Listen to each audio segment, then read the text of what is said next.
Hello viewers, welcome back to my channel. আজকে আমি আপনাদের সামনে নিয়ে হাজির হয়েছি লাল টুকটুকে পটলের ভর্তা।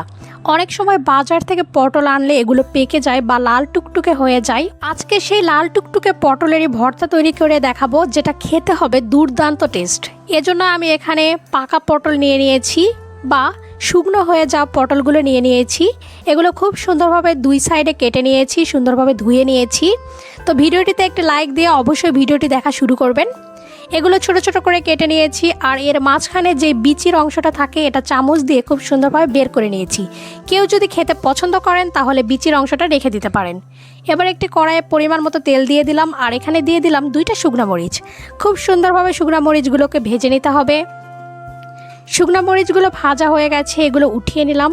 একই তেলের ভিতর দিয়ে দিলাম কিছুটা গোটা জিরে, আর দিয়ে দিলাম রসুন কুচি। কয়েকটা রসুন খুব সুন্দরভাবে ছোট ছোট করে কুচি করে নিয়েছি, আর দিয়ে দিলাম 2টা পেঁয়াজ কুচি। এগুলো দিয়ে খুব সুন্দরভাবে ফ্রাই করে নিতে হবে। আপনারা এখনও যারা আমার চ্যানেলটি সাবস্ক্রাইব করেনি তারা প্লিজ আমার চ্যানেলটি সাবস্ক্রাইব করে ফেলুন। আমি ঘরোয়া রেসিপিগুলো অনেক সহজভাবে দিয়ে থাকি। এ পর্যায়ে এখানে দিয়ে দিলাম কেটে রাখা পটলগুলোকেও খুব সুন্দরভাবে পেঁয়াজের সাথে ভেজে নিতে হবে। এখানে হালকা কিছুটা হলুদ আর মরিচের গুঁড়া দিয়ে দিলাম। এগুলো খুব সুন্দরভাবে হাতা দিয়ে নাড়াচাড়া করে নেব। এগুলো খুব সুন্দরভাবে ফ্রাই করা হয়ে গেছে। এবার এখানে আমি খুব সামান্য পরিমাণ জল অ্যাড করে দেব। জলটা দেওয়ার পর ঢাকা আটকে এটা কিছুক্ষণ রান্না করে নিতে হবে। আপনারা আমার চ্যানেলটি অবশ্যই সাবস্ক্রাইব করে ফেলবেন। ঢাকা আটকে এটা কিছুক্ষণ রান্না করার পর ঢাকাটা উঠিয়ে নিলাম। এবার এই পটলগুলোকে খুব সুন্দরভাবে পাটাতে বেটে নেব। আপনারা চাইলে ব্লেন্ডারেও ব্লেন্ড করে নিতে পারেন। একই কড়াইয়ে আরও কিছুটা তেল অ্যাড করে দিলাম, আর এখানে দিয়ে দিব কাটা কাঁচামরিচগুলো খুব সুন্দরভাবে ছোট ছোট করে কেটে নিয়েছি।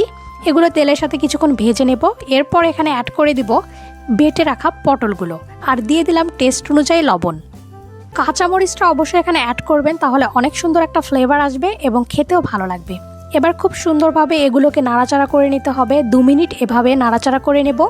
পাকা পটলের এই ভর্তাটা অসাধারণ টেস্ট হয়ে থাকে। অবশ্যই আপনারা এই রেসিপিটা বাড়িতে ট্রাই করবেন। বাজার থেকে পটল আনার পর যখন পটলটা পেকে যায় তখন ভেবে পান না যে এই পটলের কি রেসিপি তৈরি করবেন, তখন অবশ্যই পাকা পটলের লাল টুকটুকে ভর্তা তৈরি করবেন। ভিডিওটিতে অবশ্যই একটা লাইক দেবেন, আর চ্যানেলটি এখনও যারা সাবস্ক্রাইব করেননি তারা অবশ্যই সাবস্ক্রাইব করে ফেলুন, কারণ এরকম অনেক সহজ রেসিপি আমি দিয়ে থাকি এই চ্যানেলে।